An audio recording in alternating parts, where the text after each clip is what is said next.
근데 이게 좀 어떻게 보면은 어떤 한 과가 아니라 다양하게 모든 것들을 좀 알고 있어야 되니까 네. 진짜 이게 힘들겠는데요?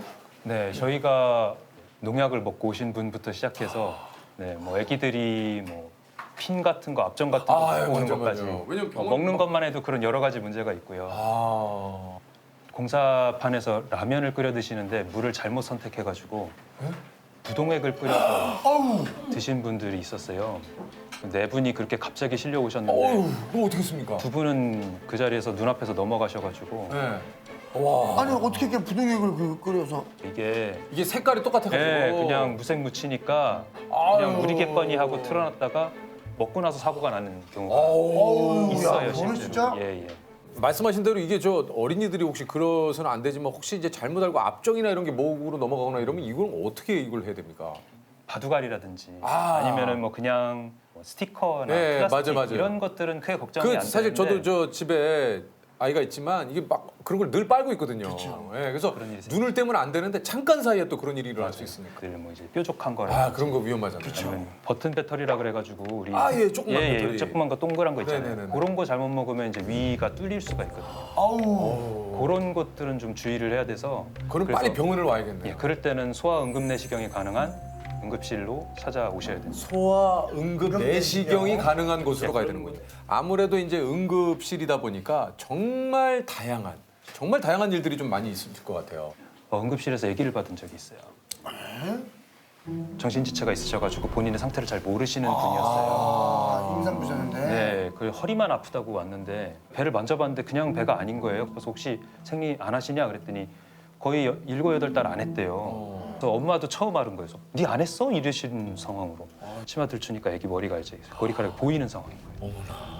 아니 어떻게 이렇게까지 모르셨지라는 그런 황당함도 있으면서 지금 산부인과 의사가 있는 곳으로 갈 수 있을까? 천만다행으로 산부인과 선생님이 지나가다 연락을 받으셨어요. 지나가다 진짜 운이 좋았어요. 이제 그런 것들이 참 좋은 기억이 많이 나오면 정말 좋은데 안 좋은 기억이 더 많이 남아야 어쩔 수 없이 사람이다 보니까. 예. 응급실에는 꼭 아파서 오시는 분들이나 또 술 취해서 오시는 분들도 많다고. 아이고 그 말씀을 아시고 계시네요. 저희가 제일 고민이고 있는 게 그 리허설을 하셨나요? 술 취하신 아니, 뭐 분들 하면은- 어떻게 맞춰서 그 얘기를 해주시나요? 아니, 미리 만났어요, 아니 지금? 저 처음 뵙고. 아니 근데 어쩜 깜짝 이렇게 놀랐어요. 선생님 네, 모르겠어요. 오늘 진짜 딱 맞는 저희 응급의학과 의사들이 제일 힘들어하고 고생인 부분이 이제 술 취하신 분들 대처하는 게 가장 힘든데 네. 이제 소주라는 이제 희석주를 갖다가 우리가 술이라고 생각하고 먹고 있는데 사실은 그 화학약품 아니에요. 그래요? 예, 그냥 알코올에다가 감미료 탄 거 먹고 있는 건데 몸에 안 좋은 거 알면서도 사회가 용인하고 오히려 이렇게 부추기는 문화는 언젠가는 좀 바뀌어야 될 문화라고 생각을 하고요. 아, 소주는 화학약품이다. 어떻게 뭐 개인적인 의견 굉장히- 주시는 네, 개인적인 와, 좀 많이 놀라는데요. 예. 어제도 화학약품을 좀 했거든요. 어쨌든 이건 이제 뭐 선생님 개인적인 생각이니까 예. 좀 유쾌했던 일, 좀 기분이 좋았던 일도 좀 기분이 좋았던 일도 있죠. 있죠. 예. 네네네. 중환자실 전담으로 맡았을 때인데 크레인을 운전하시는 분이 공사장에서 30톤짜리 이렇게 돌덩이가 떨어지면서 가슴 쪽을 부딪히면서 이제 차량으로 튕겨 나온 사건이 있었어요. 외관으로는 크게 이상이 없으셨어요. 중환인 건 없었는데 심장 주위에 피가 약간 차 있긴 한데 아직 많지가 않다.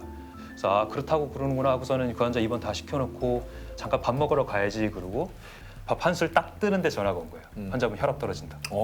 급히 올라가 보니까 환자분이 그 사이에 의식이 없어졌어요. 이게 뭐냐 하면 가슴을 부딪히면서 옆으로 피가 새 나오는데 그 양이 늘어서 심장을 누른 상황인 거예요. 급히 심폐소생술을 하면서 심낭 천자술을 했어요. 심낭에다가 관을 넣어서 피를 뽑는 시술을. 이 피 나오는 양이 줄지를 않는 거예요.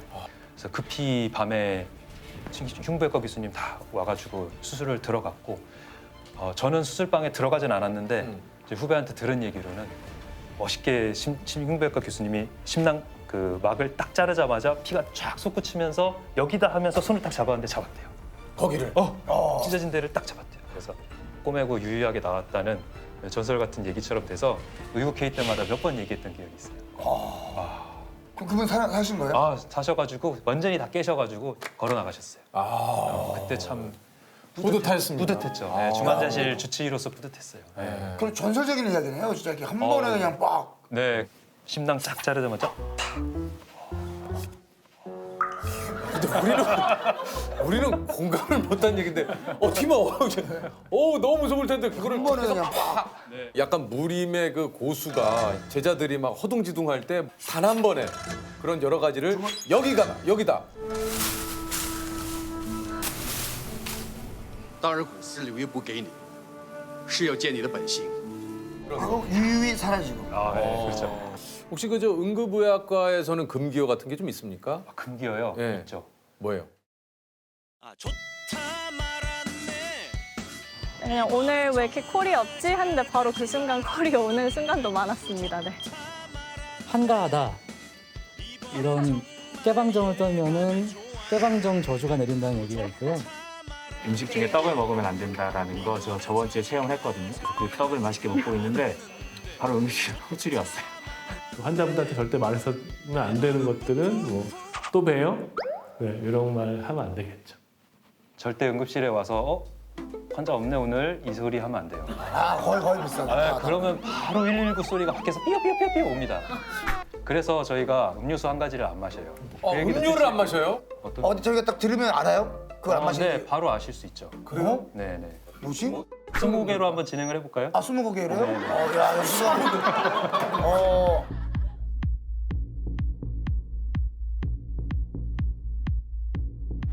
과일로 만든 음료입니까? 네, 과일 향이 들어 있습니다. 과일 향이요. 오. 탄산 쪽이에요? 네, 탄산 쪽입니다. 아예 브랜드 이름이죠? 네, 브랜드 이름. 세게 쓰셨어요? 세게 쓰셨어요?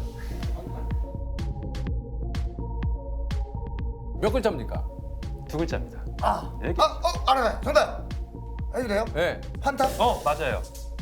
근데 환타가 환타가 왜? 환자가 타고 온다 해서 환타? 맞습니다. 환자를 타기 때문에 환타를 절대 안 마셔요. 네. 환타를 안 마셔요? 네, 그러세요? 네. 의사 간호사 어떤 공통적인 그런 금기어 중에 하나예요. 그 이것만은 하지 마라. 전문의로서. 이것만은 좀 하지 마라. 젊은이한테? 젊은 분들한테? 전문의로서요. 젊은이가 아니라. 젊은이가 전문의로서. 네, 전문의로서. 잘 들어야 되네요 이게. 질문을 이거 오늘 발음이 좀 이게 그거 왜 보여줘 그거를? 아 그렇군요. 전문의로서 이제 당부드리고 싶은 거는 응급의학과 의사가 이제 술 다음으로 무서워하고 싫어하는 게 오토바이거든요. 네, 오토바이는 사고가 나면 머리도 다치고 가슴도 다치고 배도 다치고 한 군데만 다쳐야 그걸 빨리 해결해서 살려드릴 텐데 다 다치면 이게 방법이 없는 경우도 생겨버려요. 가능하면 조금 다른 취미를 좀 하시면 어떨까. 너무 이제 저는 그런 게 많이 겪다 보니까. 크게 다치신 분들도 많이 보고 했습니다. 응급 상황을 대비해서 그 CPR을 우리가 평소에 배우잖아요. 그래요. 우리 경각심을 갖고 이걸 좀 배워야 되는 거 아닙니까? 본인을 위해서는 쓸 수가 없지만 적어도 자기 가족을 보호하는 데는 정말 필요한 데다가 주위에 환자가 생겼을 때 그냥 어렴풋이 듣기만 한 걸로는 맞아요. 제대로 해줄 수도 없고 자신감이 없어서 들어갈 수도 없거든요. CPR 방법은 그렇게 특별한 건 없어요. 여보세요? 119에 신고 좀 해주세요. 이 턱을 이렇게 들어서 혀가 넘어가지 않게 기도를 좀 확보해 주시고 심장 마사지를 1초에 2번 깊게 압박을 해주시면 되거든요. 그것도 팔로 하는 게 아니라 어깨로. 하나, 둘, 하나, 둘 이렇게 이 가슴 니플이라고 하죠. 이 유두의 정중앙을 눌러주시면 됩니다. 갈비뼈가 부러지는 거는 제대로 하면 좀 피할 수 없는 경우가 많아요. 이제 우뚝하면은 이제 놀라지 마시고 멈추지 말아야 됩니다. 왜냐하면 그 쓰러지신 분은 밖에서 짜주는 것 외에는 지금 혈류가 도는 게 없는 거거든요.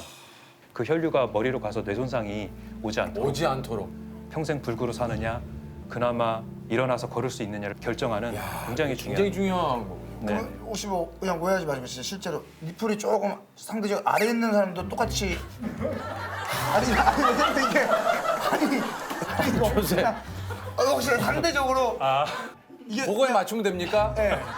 그 손상이 없으시니까 이게 위험하다는.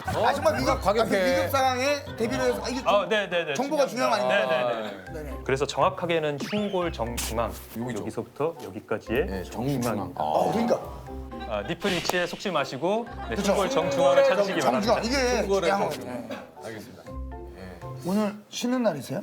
네, 오늘 쉬는 날이고 내일 근무. 그러면 근무 중에 이러고 지금 나는 일과 시간이 어떻게 되는지가 좀 궁금해서요. 응급실이라는 게 24시간 돌아가잖아요. 그렇죠. 그러니까는 근무하는 시간이 짧고 굵습니다. 그래서 예, 오전 9시부터 오후 9시까지 하고 네. 오후 9시부터 다음 날 오전 9시까지 이렇게 두 번 근무를 하고 나면 3일 딱 쉬는 거죠. 3일을 쉬세요? 병원에 따라서 3일 쉬는 데도 있고 4일 쉬는 데도 있고. 되게 괜찮다. 아니 그렇잖아요. 딱 낮근무하고 밤근도 하고 3일. 3일을 쉰다고? 어떤 데는 4일을? 일주일이 그렇게 가는데? 네. 이렇게 생각하시는데 어떻습니까? 입원 환자도 없고 수술도 없고 자기 근무 시간만 딱 맞추면 프리한 진짜 몇 안 되는 과 중에 하나인 거예요. 장점이 대단하게 있어요. 아니 그럼 응급의학과가 굉장히 좀 그 인기학과인가요? 어떤가요? 네, 아무도 안 해가지고 저도 사실은 응급의학과를 지원하려고 한 게 아니었고 예. 재활의학과가 제일 편해 보여서 하고 싶었어요. 근데 완전 반대 성격인 응급의학과를 하게 됐어요. 하고 나니까 지금은 여기 오길 잘한 것 같아요. 3일 쉬잖아요. 이런 것도 하고. 오늘 만난 의사 선생님 중에 제일 만족감이 지금. 많이 오십시오. 예.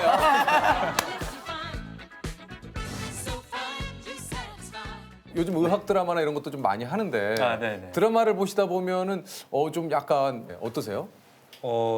의학 드라마 최근에 이제 슬의생이라고 네, 부르죠. 슬의생. 예, 슬기로운 의사생활. 이제까지 드라마에서는 네. 의사들이 조금 이제 악역으로 좀 많이 나왔던 것 같아요. 주인공은 정의의 사도인데 나머지 의사들은 그렇게 막 이게 다 너 때문이야, 이 개자식아. 내가 널 이 바닥에서 영원히 묻어버릴 테니까. 큰일 나 빼라고 임마. 오피캠으로 간다고. 어떻게 의사가 한 명 빼고 다 듣고 보니까 그러네. 조금 억울했어요. 예. 네. 주인공 빼놓고는 의사 선생님들이 다 나쁘니까. 다행히 이번 슬기로운 의사생활에서 조금 좀 감동적인 장면도 많이 나오고 예, 좀 기대를 계속하고 있습니다. 잘 만들어주세요. 아니 잘 만들어 달라고요? 아니 약간 인싸세요? 안 싸세요? 인싸세요? 안 싸세요? 나 조셉. 인싸 안 싸는 뭐예요? 치아가. 응급실에 오시는 분들은 다 갑자기 생긴 사건으로 오시는 거잖아요. 건강했던 사람이 갑자기 사고를 당하거나 갑자기 가슴을 움켜잡고 쓰러지거나 이런 거기 때문에 감기약 먹고서 좀 가래소리가 좀 안 좋아서 6살 여자애 데리고 아빠가 이제 아침에 출근하기 전에 아기를 데리고 이제 병원 먼저 온 거예요. 아기가 너무 숨차고 힘들어하니까 병원에 와서 다 왔다 그러고 아기 이렇게 뒤에 봤는데 애가 숨이 멈춰 있는 상황인 경우도 있었어요. 그 아빠가 우시는 소리가 지금도 남아 있어요. 찰나에 사람이 살아있고 사망한 그 찰나는 그냥 종이 한 장 차이인 것 같아요.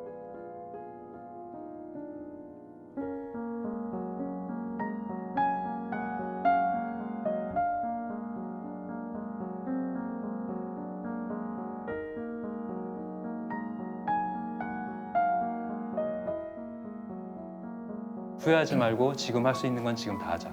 그러다 보니까 아이들이랑 뭐 조금이라도 날씨 좋으면 나가서 놀 수 있으면 나가서 놀고.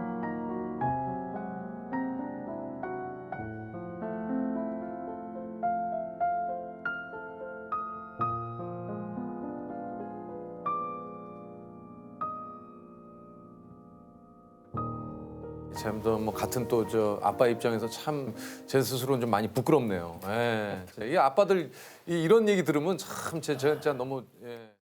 종양내과가 어떤 과인지 좀 설명을 좀 해주신다면. 암에 대한 치료가 수술, 방사선, 항암 치료 이 3가지가 있는데요. 네네네네. 그 중에서 이제 저는 항암 치료를 담당하는 사람이고요. 항암 치료라는 게 이제 약물을 이용을 해가지고 암을 치료하는 이제 그런 치료법입니다. 그러니까 항암 주사 놔주는 사람이라고 생각하시면 돼요. 전해질 수치는 이제 수액 주사 맞으면서 이제 어느 정도. 이제 제가 주로 보는 환자분들은 이제 사기암 환자분들이신데 안타깝게도 암이 좀 다른 데에 좀 번져 있는 상태에서 진단받는 분들이세요. 그래서 뭐 완벽하게 뿌리 뽑고 완치하고 이제 이런 목적의 치료는 이제 어렵다고 하더라도 항암 치료하면서 암을 가진 채로 이제 오래오래 잘 살 수 있도록 도와드리는 일을 종양내과에서 하고 있습니다. 아니 이제 저희가 슬기로운 의사생활 특집에서도 그렇고 의사분들께서 좀 기피하는 쪽이 이게 이제 그 흉부외과가 좀 하나라고 좀 얘기를 들었거든요.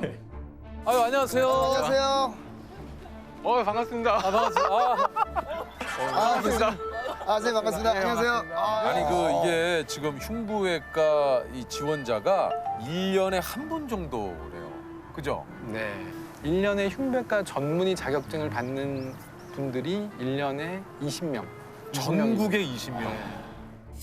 어떻습니까? 이게 맞아요. 종양내과는 좀 의사분들께 좀 아유, 저희도 이 종양내과가 네. 좀 기피하는 과 중에 하나예요. 그래요? 네, 이게 좀 환자분들도 중환이 많고 좀 어려우신 환자분들도 예. 많고 아무리 치료를 잘 해도 결국에는 좀 돌아가시게 되는 경우도 많고 그러니까 전공의 선생님들이 저희 과를 전공을 잘 안 하려고 그러죠. 그래서 내과 속의 흉부외과라고 볼 수 있는 약간 그런 정도의. 여기는 또 네. 종양내과는 내과 쪽의 흉부외과입니다. 네. 많이 힘들기도 하고 또 그렇다고 뭐 개업을 할 수 있는 과도 아니니까 뭐 아주 크게 뭐 경제적인 보상을 누리는 과도 아니고 좀 그렇습니다. 네. 또 다른 없는 항암 약. 근데 그럼에도 불구하고 교수님께서 이 종양내과를 좀 선택하게 된 이유가 있을까요? 이제 제가 어렸을 때 저희 아버님이 폐암으로 돌아가셨어요. 원래 담배를 좀 많이 태시기는 하셨는데요. 이제 굉장히 건강하셨었거든요. 근데 제가 중학교 2학년 때 이제 폐암을 이제 처음 진단을 받으셨고 수술을 했었는데 안타깝게 재발하고 그러면서 이제 고등학교 1학년 때 돌아가셨는데요. 그때는 뭐 암에 대한 치료법이 뭐 마땅한 게 없었어요. 지금이야 뭐 수술도 좋아지고 약도 많아지고 뭐 이랬었는데 그 당시에는 이제 재발되고 나서 그러고서는 별다른 치료도 못 받아보시고 그냥 돌아가셨었죠. 이제 특히 이제 제가 아직도 좀 잊혀지지 않는 거는 돌아가시기 한 달쯤 전이셨는데 그때 아마도 지금 생각해보면 이제 폐암이 이제 뼈로 전이되고 뭐 이러고 굉장히 통증이 심하셨었던 때였거든요. 근데 너무 이렇게 통증이 너무 극심하니까 어쩔 줄을 몰라 하시더라고요. 통증 때문에 막 견디지를 못하셔가지고 어느 날은 저를 이렇게 부르시더니 제 손을 잡고서는 너무 아파서 절절 매시면서 우시는 거예요. 근데 이제 옆에서 그거를 보는데 이게 통증이 너무 심하니까 이를 그냥 막 물고 하는데 입 안에서 그 빠그락거리는 소리가 날 정도로 이 통증을 꼭 참으시면서 그러셨어요. 근데 이제 그게 지금 와서 생각해 보면 진통제를 조금 충분히 썼으면 그렇게 안 될 수 있거든요. 근데 그 당시만 해도 이제 진통제를 많이 쓰지도 않았고 환자분들이 아프다고 그러면은 아유 그거 뭐 당연히 아프지 그 정도도 안 아프려고 약간 그러던 시절이어가지고 그게 참 아직도 마음속에 한으로 많이 남아요. 아버지 돌아가시던 날에도 도서관에서 공부를 하고 있었거든요. 근데 그날따라 공부도 잘 안 되고 마음도 좀 이상하고 그래서 아버지 안 좋으신데 오늘 병문안이나 한번 가봐야 되겠다. 그러고서는 이제 병문안을 갔는데 침대에 아버지가 안 계신 거예요. 침대에 이름이 다 빠져 있고 그래서 옆에 환자분한테 저희 아버지 찾아왔는데 자리가 바뀌었냐 어떻게 했냐 그랬더니 오전 돌아가셔가지고 영안실 가셨다고 그러시더라고요. 그래서 그렇게 해서 아버지 죽음을 이제 처음 접하고 나니까 상당히 오랜 기간 동안 많이 힘들었죠.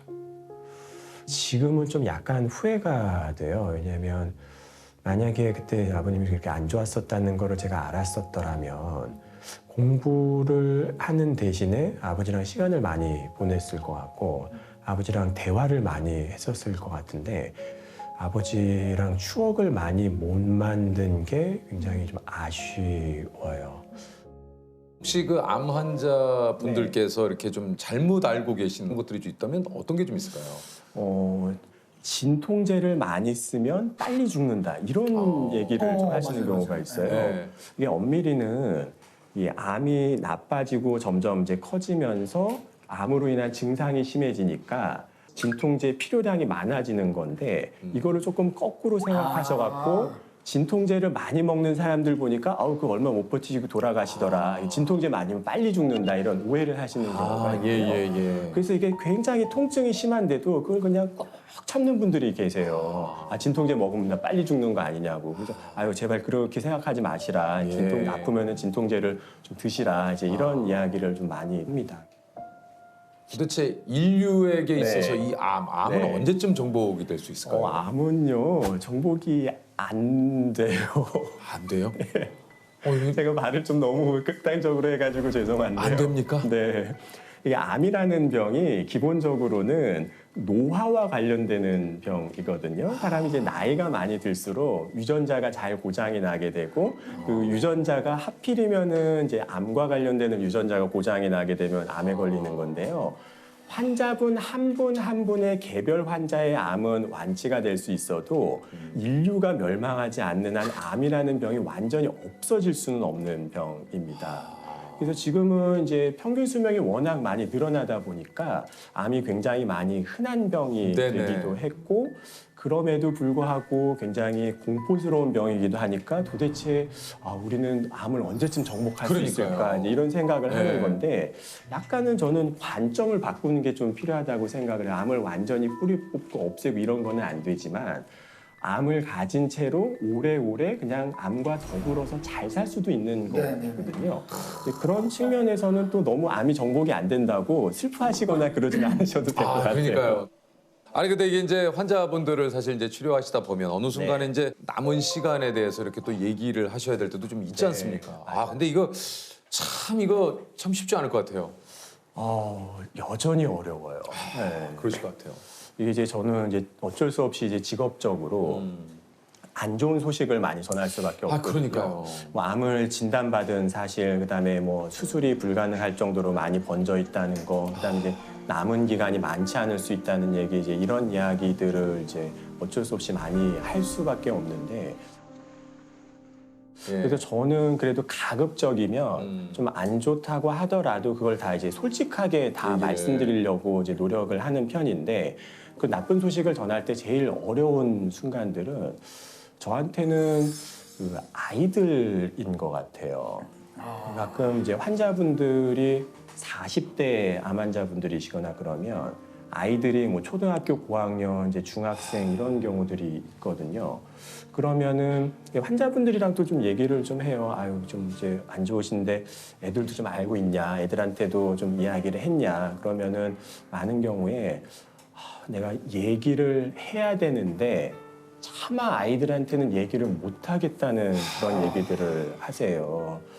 그래서 어떤 때에는 가끔 이제 저보고 이야기를 해달라고 하는 경우도 있어요. 그러면 이제 따로 이제 이야기를 해주기도 하는데요.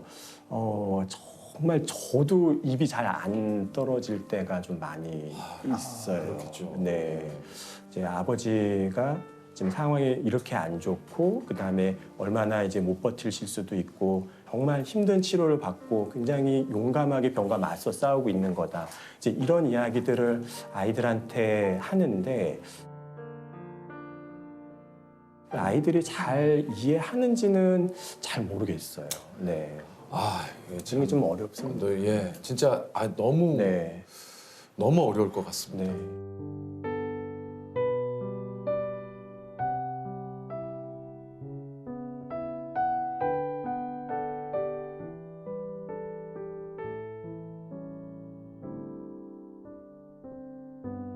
바람이 부네요. 춥진 않은가요?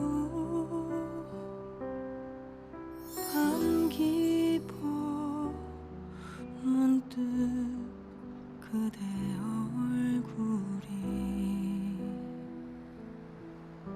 떠올라 가슴 뛴 그대 미소 떨리던 그 목소리 많은 상처에 얼어붙은 내 마음 감쌌던 산다는 건 신비한 축복 분명하니 아니 그 좀 환자분들의 마지막 모습도 우리 교수님께서는 좀 많이 대면을 좀 하셨을 텐데 혹시 지금 기억에 남는 환자분들이 또 좀 있으실까요? 네, 이제 저희 병원에 임종방이라는 데가 있거든요. 정말 이제 돌아가실 것 같은 분들께서 편안하게 임종을 맞이하실 수 있도록 1인실을 좀 개조해 놓은 방이에요. 이게 2인실이나 뭐 6인실 이렇게 다인실에서 돌아가시면 가족들 마음에 굉장히 큰 상처가 되거든요. 그래서 조금 임종이 임박해 오면은 이제 임종방에 이제 모시게 되는데 사람의 감각 중에서 가장 끝까지 남는 거가 청각이거든요. 아, 그렇습니까? 그래서 임종이 임박해 오는 시점이 되면 저희가 이제 가족분들한테 아유 그래도 들으실 수는 있으니까 좀 좋은 이야기들을 좀 많이 해주시라 이런 이야기를 좀 드리고요. 거기에는 이제 저희 병원에 다른 병실에 없는 특수한 스피커 같은 게 좀 큰 게 있어요. 좀 좋아하시는 음악이 있으면 뭐 클래식 음악이라든가 이런 것들을 틀어놓으면은 환자분들께서 좀 마음의 평화를 느끼시면서 돌아가실 수가 있거든요. 임종방 회진이 되게 좀 분위기가 무겁거든요. 아 이제 곧 돌아가실 것 같습니다. 이제 마음의 준비를 하세요. 뭐 이제 이런 이야기를 이제 하는 그런 회진인데 한 번은 갔는데 환자분이 되게 안 좋으셨어요. 이제 혈압도 얼마 안 잡히고 아 이제 한두 시간 못 버티고 돌아가시겠구나 이랬는데 그 옆에서 스피커 음악이 계속 무슨 트로트 음악이 계속 나오는 거예요. 땡벌 막 이런 노래가 나오고 있으니까 제가 좀 이상하잖아요. 그래서 아니 혹시 이렇게 음악을 꼭 이런 음악을 틀어놓으신 이유가 있냐. 네. 그랬더니 철없는 사람 아무리 달래봐도 어쩔 순 없지. 그분이 한 30년 동안 양말 공장에서 일을 하셨대요. 그러면서 애들 셋을 다 그 대학을 보내고 또 큰딸은 박사도 만들고 이렇게 양말 공장을 평생을 하면서 가족들을 부양하셨던 분인데 네. 나훈아, 송대관 이런 트로트 노래를 너무 좋아하셔가지고 그 노래를 옆에다가 틀어놓으신 거예요. 그래서 땡벌을. 네, 근데 이게 그 이야기를 듣고서는 보니까 저는 그 땡벌 가사가 그렇게 슬픈지 몰랐어요. 이 땡벌 가사가 그런 거예요. 난 이제 지쳤어요 땡벌 기다리다 지쳤어요 땡벌 혼자서는 이 밤이 너무너무 추워요. 뭐 기다림에 지쳤어요 땡벌 뭐 네. 이러는데 진짜 그분이 오랜 동안 지치신 것 같아. 30년 동안 양말 공장을 하시면서.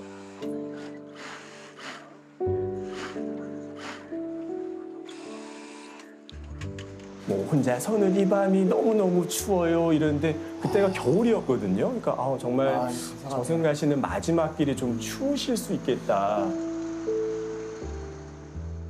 뭐 그런 생각이 들어갖고 한참을 정말 그 노래를 들으면서 그 임종방에서 보호자분하고 같이 이제 좀 부둥키고 있었던 기억이 좀 나요. 아 이게 땡벌이라는 노래가 사실 또 그렇게 해서 들으니까. 네. 근데 진짜 그분은 그러네요. 그 자기 아버지가 가장 힘들 때 좋아하시는 노래가 뭔지를 가족들은 잘 알고 있었던 거거든요. 근데 우리가 생각보다 가족에 대해서 잘 몰라요. 우리 아버지가 어떤 때 힘들어 하시고 힘들 때 어떤 노래를 들으면 기운나 하시고 이런 거를 잘 모르시거든요. 몰라요. 그래서 많은 보호자분들이 그 음악을 조금 좋아하시는 음악을 틀어주시라 그러면은 뭘 틀어야 할지를 모르시더라고요. 근데 그분은 가족분들이 아버님에 대해서 잘 알고 아버님을 좀 많이 사랑했기 때문에 그렇게 마지막 순간까지 힘들지 않게 외롭지 않게 보내드렸었던 거 아닌가 싶습니다.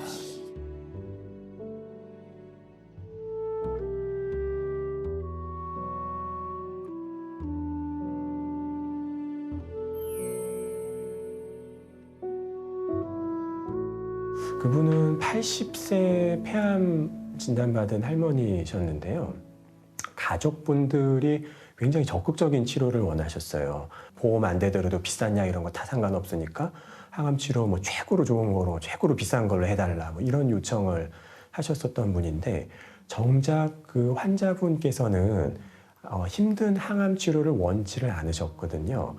저랑 둘이 있을 때 이야기를 나눠보면 본인은 이제 지금 삶을 마무리해도 나는 여한 없이 잘 살았다.